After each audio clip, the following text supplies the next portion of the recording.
Assalamualaikum warahmatullahi wabarakatuh. Shalom, Om Swastiastu, Namo Buddhaya, dan salam sejahtera bagi kita semua. Perkenalkan, kami dari kelompok 4 yang beranggotakan saya sendiri, Mikayuli Priscilia Sirait, Johannes Bimantara Jaha, dan Goldi Arsi Wildantio Hermawan. Pada kesempatan yang berharga ini, kami akan mempresentasikan penelitian kami yang berjudul Kerjasama Polri dan ASEANAPOL dalam menanggulangi kejahatan siber sebagai ancaman baru terhadap keamanan dan ketertiban masyarakat.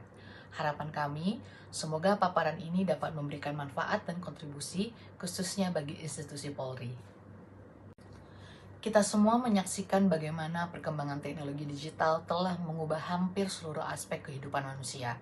Aktivitas masyarakat kini semakin mudah, cepat, dan efisien berkat kemajuan ini. Namun, di balik kemudahan tersebut muncul ancaman baru yang tidak bisa kita abaikan, yaitu kejahatan siber. Kejahatan ini bergerak dengan cepat, tidak mengenal batas negara, dan terus berkembang seiring kecanggihan teknologi. Data menunjukkan bahwa ancaman siber di Indonesia terus meningkat dari tahun ke tahun dan banyak diantaranya menyasar langsung ke masyarakat umum. Kondisi inilah yang menjadikan kejahatan siber sebagai ancaman baru terhadap Kamtibmas. Karakter kejahatan siber yang sulit dilacak, menggunakan teknologi canggih dan beroperasi melalui jaringan global, membuat penanganannya tidak bisa dilakukan sendiri oleh satu negara. Diperlukan sebuah pendekatan yang adaptif, kolaboratif, dan lintas batas, termasuk melalui kerjasama regional seperti ASEANAPOL. Lalu, bagaimana bentuk nyata kerjasama Polri dan ASEANAPOL dalam menghadapi kejahatan siber ini? Terdapat 5 bentuk utama yang menjadi pilar kerjasama ini. Pertama, pertukaran informasi intelijen siber antar negara anggota, sehingga setiap negara dapat merespon ancaman dengan lebih cepat. Kedua, koordinasi penanganan kasus lintas negara karena banyak pelaku kejahatan siber beroperasi dari luar yurisdiksi Indonesia. Ketiga, operasi bersama pemberantasan kejahatan digital yang melibatkan aparat kepolisian dari berbagai negara secara terpadu. Keempat, ekstradisi dan bantuan hukum timbal balik yang memastikan pelaku kejahatan tidak dapat berlindung di balik batas negara. Dan kelima, pelatihan untuk peningkatan kapasitas aparat khususnya di bidang digital forensik dan investigasi siber. Mengapa kejahatan siber kita sebut sebagai ancaman terhadap Kamtibmas? Jawabannya terletak pada dampak nyata yang ditimbulkannya. Pertama, kejahatan lintas negara yang sulit ditangani karena perbedaan yurisdiksi antar negara menciptakan celah hukum yang dimanfaatkan oleh para pelaku. Kedua, menurunnya rasa aman masyarakat ketika warga merasa tidak aman bertransaksi secara digital. Kepercayaan publik pun ikut terkikis. Ketiga, kerugian ekonomi yang masif akibat penipuan online yang terus meningkat volumenya. Keempat, kebocoran data pribadi yang kian mengancam privasi jutaan warga Indonesia. Dan terakhir, yang kelima, penyebaran hoaks dan disinformasi yang mampu memicu konflik sosial di tengah masyarakat. Inilah mengapa kejahatan siber bukan sekedar masalah teknologi, melainkan masalah keamanan publik yang serius. Rumusan masalah.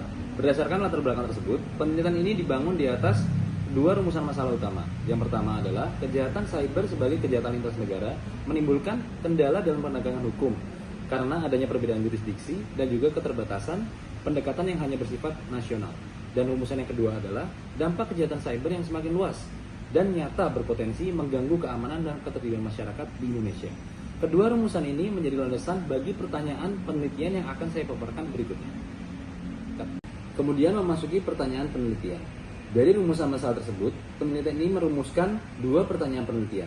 Pertanyaan pertamanya adalah, bagaimana bentuk kerjasama Polri dan ASEANAPOL dalam menanggulangi kejahatan cyber di kawasan ASEAN? Dan pertanyaan yang kedua adalah, mengapa kejahatan cyber menjadi ancaman baru terhadap Kamtibmas di Indonesia? Kedua pertanyaan ini menjadi kompas yang memandu seluruh proses penelitian ini. Kemudian tujuan penelitian. Sejalan dengan pertanyaan penelitian yang telah saya paparkan, tujuan penelitian ini ada 2. Yang pertama adalah menganalisis bentuk kerjasama Polri dan ASEANAPOL dalam menghadapi kejahatan cyber di kawasan ASEAN. Dan tujuan keduanya adalah menganalisis alasan mengapa kejahatan cyber dapat menjadi ancaman baru terhadap Kamtibmas di Indonesia. Kedua tujuan ini diharapkan dapat menghasilkan pemahaman yang komprehensif dan dapat digunakan sebagai rekomendasi kebijakan ke depannya. Kerangka teoritis. Untuk menjawab pertanyaan penelitian tersebut, Kami menggunakan dua kerangka teoritis sebagai landasan berpikir.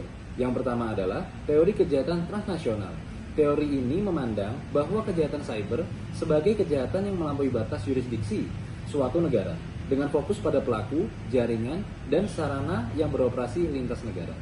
Teori ini membantu kita memahami mengapa penanganan secara nasional saja tidak cukup. Kemudian yang kedua adalah teori sekuritisasi. Teori ini memandang kejahatan cyber bukan sekadar pelanggaran hukum biasa, melainkan sebuah ancaman nyata terhadap keamanan dan masyarakat. Dampaknya yang menambah aspek sosial dan aspek ekonomi, menjadikan kejahatan cyber sebagai isu keamanan yang perlu direspon secara serius oleh suatu negara. Berkembang dari ancaman terhadap individu hingga ancaman terhadap publik luas. Selanjutnya, kerangka konseptual penelitian ini berpijak pada dua konsep utama. Yang pertama adalah konsep International Police Cooperation, yakni kerjasama kepolisian lintas negara yang meliputi pertukaran informasi dan koordinasi penegakan hukum. Dalam konteks ini, ASEANAPOL berperan sebagai wadah kerjasama regional yang memfasilitasi kolaborasi antar kepolisian negara-negara di ASEAN. Kedua, konsep Kamtibmas Digital, yaitu keamanan dan ketertiban masyarakat yang kini diperluas ke ruang cyber. Polri menjalankan peran ini melalui patroli cyber dan penegakan hukum di ruang digital. Sebuah tugas yang terus berkembang seiring perluasan ruang digital dalam kehidupan masyarakat. Kemudian memasuki metode penelitian. Penelitian ini menggunakan metode sebagai berikut. Jenis dan pendekatan penelitian menggunakan pendekatan kualitatif dengan studi dokumen yang memungkinkan analisis mendalam terhadap berbagai sumber tertulis yang relevan. Sumber bahan hukumnya mencakup peraturan perundang-undangan, dokumen resmi, dan publikasi lembaga terkait. Teknik pengumpulan bahan dilakukan melalui telaah dan penelusuran dokumen-dokumen yang relevan dengan topik penelitian. Analisis data menggunakan metode deskriptif kualitatif, mengikuti model Miles dan Habermas, yang terdiri dari reduksi data, penyajian data, dan penarikan kesimpulan. Untuk yang selanjutnya kita masuk kepada hasil penelitian.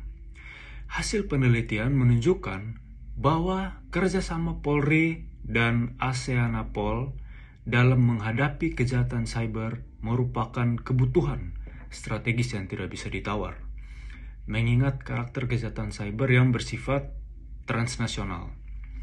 Bentuk kerjasama yang teridentifikasi meliputi pertukaran informasi lintas negara, pelacakan pelaku dan jaringan kejahatan, koordinasi penanganan perkara lintas yurisdiksi, serta pemetaan modus kejahatan cyber di kawasan. Selain itu, kerjasama ini juga mencakup penguatan kapasitas aparat kepolisian dalam bidang digital forensik dan dukungan pencegahan kejahatan cyber melalui kerjasama regional. Temuan ini menegaskan satu hal penting, yaitu penanganan cybercrime tidak dapat dilakukan secara nasional semata. Dibutuhkan kolaborasi antar negara melalui ASEANAPOL sebagai platform regional yang strategis.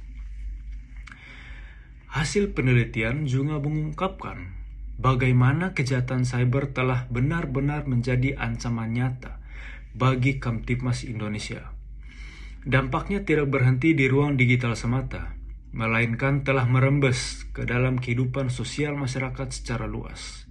Berbagai bentuk kejahatan, mulai dari penipuan online, judi online, pembobolan data, scam, pencurian identitas, hingga penyebaran hoax, menimbulkan kerugian ekonomi yang masif, melemahkan rasa aman masyarakat, memicu konflik sosial, serta menurunkan kepercayaan publik terhadap negara. Kondisi ini mempertegas bahwa kejahatan cyber telah berkembang menjadi gangguan Kamtibmas yang bersifat luas dan sistemik, bukan lagi sekedar kejahatan individual. Respon serius dari aparat penegak hukum bukan hanya diperlukan, melainkan sangat mendesak. Berdasarkan seluruh hasil penelitian yang telah dipaparkan, dapat ditarik kesimpulan sebagai berikut. Yang pertama, kejahatan cyber memiliki karakter transnasional sehingga dapat ditangani hanya melalui kewenangan nasional. Kerjasama Polri dan ASEANAPOL menjadi sangat penting, baik dalam pertukaran informasi, koordinasi lintas negara, pelacakan jaringan pelaku, maupun penguatan kapasitas aparat. Yang kedua, kejahatan cyber terbukti menjadi ancaman baru terhadap Kamtibmas karena berdampak langsung pada kerugian ekonomi,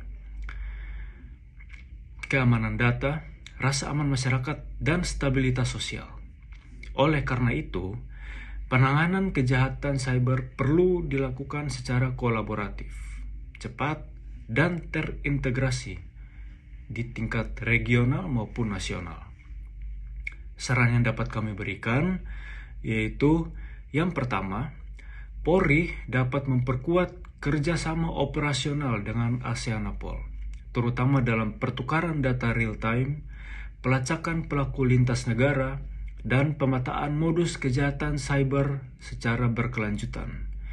Yang kedua, peningkatan kapasitas aparat melalui pelatihan digital forensics, analisis transaksi data, dan investigasi cyber perlu terus ditingkatkan agar mampu mengikuti dinamika perkembangan kejahatan digital yang terus berevolusi.